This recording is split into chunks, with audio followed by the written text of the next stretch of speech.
श्रीमद् भगवद गीता हिंदुओं के पवित्रतम ग्रंथों में से एक है। महाभारत के अनुसार कुरुक्षेत्र युद्ध में भगवान श्री कृष्ण ने गीता का संदेश अर्जुन को सुनाया था। यह महाभारत के भीष्म पर्व के अंतर्गत दिया गया एक उपनिषद है। श्रीमद् भगवद गीता की पृष्ठभूमि महाभारत का युद्ध है। श्रीमद् भगवद गीता वर्तमान में धर्म से ज्यादा जीवन के प्रति अपने दार्शनिक दृष्टिकोण को लेकर भारत में ही नहीं बल्कि विदेशों में भी लोगों का ध्यान अपनी ओर आकर्षित कर रही है।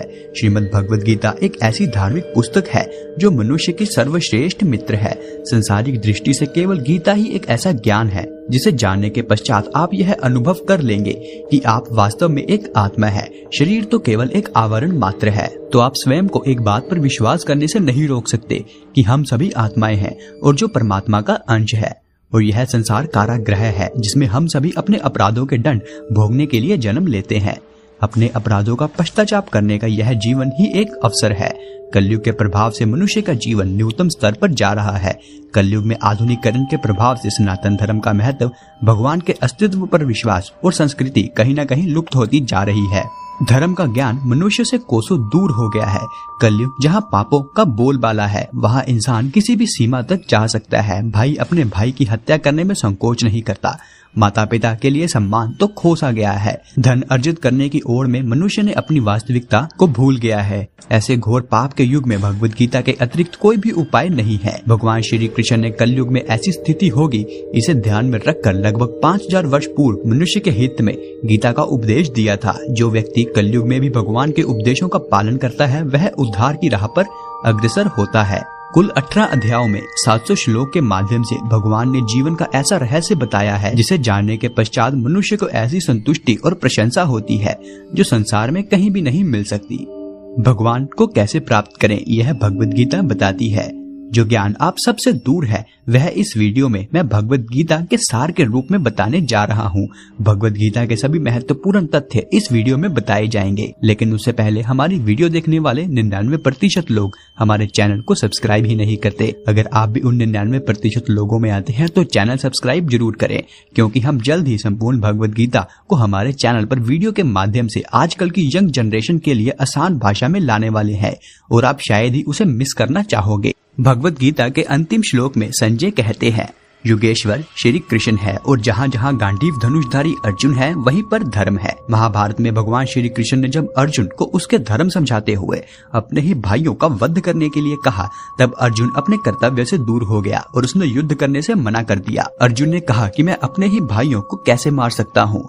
तब भगवान श्री कृष्ण ने जीवन की वास्तविकता बताते हुए, धर्म का अर्थ बताते हुए अर्जुन को अपने वास्तविक रूप दिखाया और सत्य जानकर अर्जुन का ज्ञान कक्ष खुल गया और उसने भगवान श्री कृष्ण से कहा, हे परम योगी, मैं आपका किस प्रकार चिंतन करूं और आपको कैसे जानूं? मैं आपका स्मरण किन किन रूपों में करूं? भगवान श्री कृष्ण ने तब अपने सबसे मुख्य वैभव युक्त रूप का वर्णन किया। भगवान कहते हैं, मैं समस्त जीवों के हृदय में विराजमान परम आत्मा हूँ। मैं समस्त जीवों का आदि, मध्य तथा अंत हूँ।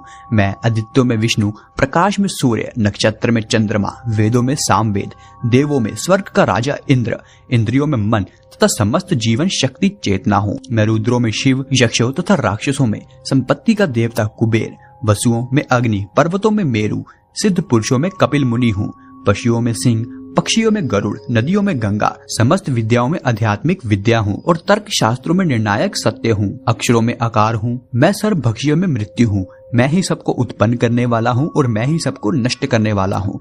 बुद्धिमानियों में मैं ज्ञानी हूँ।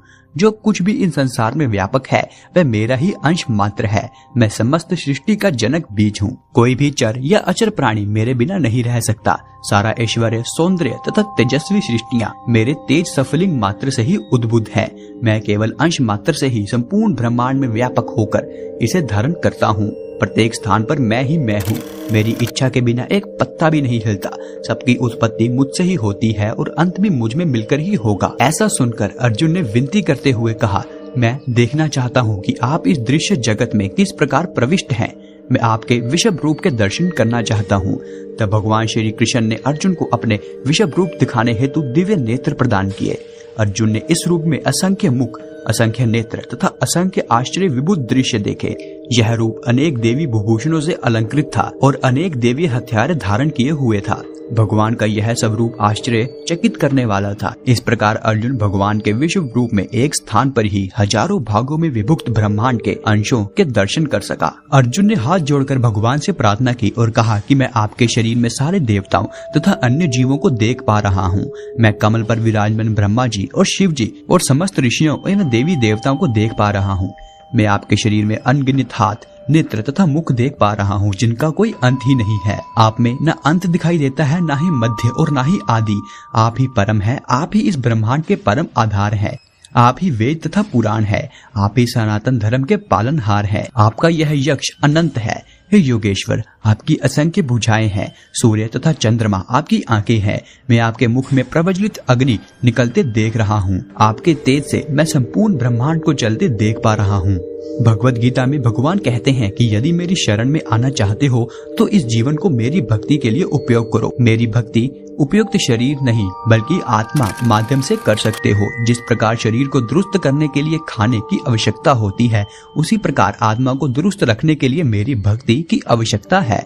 जब तक तुम इस भ्रम में रहोगे तुम एक शरीर हो, तब तक तुम मुझ तक पहुंच नहीं सकते। और जब तुम्हें यह ज्ञान हो जाएगा कि तुम नहीं अपितु एक आत्मा हो, तब तुम मेरे द्वारा दिया गया यह ज्ञान अर्जित करने और भक्ति करने के योग्य होगे। और तब तुम्हें मेरी शरण में आने से कोई नहीं रोक सकता। इस संसार में जो भी तुम छूते हो, चखते हो या देखते हो या फिर अनुभव करते हो, वह सब मेरी ही रचना है, परंतु मैं स्वयं इन सब से दूर हूँ। इस संसार में इंद्रियों के माध्यम से जो भी तुम अनुभव करते हो, उसे आत्मा का कोई संबंध नहीं है। भगवान कहते हैं कि आत्मा को कोई नहीं मार सकता। इस संदर्भ में भगवत गीता में एक श्लोक है, नैनम छिदन्ति शत्रयाणि नैनम दहति पावका ना चैनम कलेदयन्ति यपो ना शक्ष्योति मारुतः।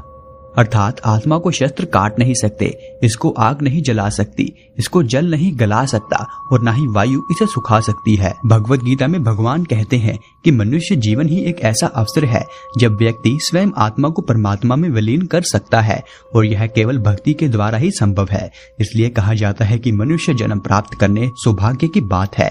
84 लाख योनियों में जन्म लेने के पश्चात मनुष्य जन्म प्राप्त होता है। इस जन्म में भी मनुष्य भिन्न भिन्न प्रकार के होते हैं। जैसे माया यानी धन के चक्रव्यूह में फंसकर व्यक्ति लोभ, दुर्विचार, जुआ आदि पर आकर्षित हो जाता है और अपना परमात्मा के साथ संबंध भूल जाता है। आत्मा का परमात्मा के साथ संबंध ही स्थायी है। सभी सांसारिक संबंध, माता पिता, भाई बहन, पति पत्नी, संतान, अन्य सभी संबंध अस्थायी है, अर्थात केवल एक जन्म तक ही सीमित है। आसान भाषा में वीडियो बनाऊं तो कमेंट्स में जय श्री कृष्णा जरूर लिखें। और यह वीडियो देखने के लिए आपका धन्यवाद।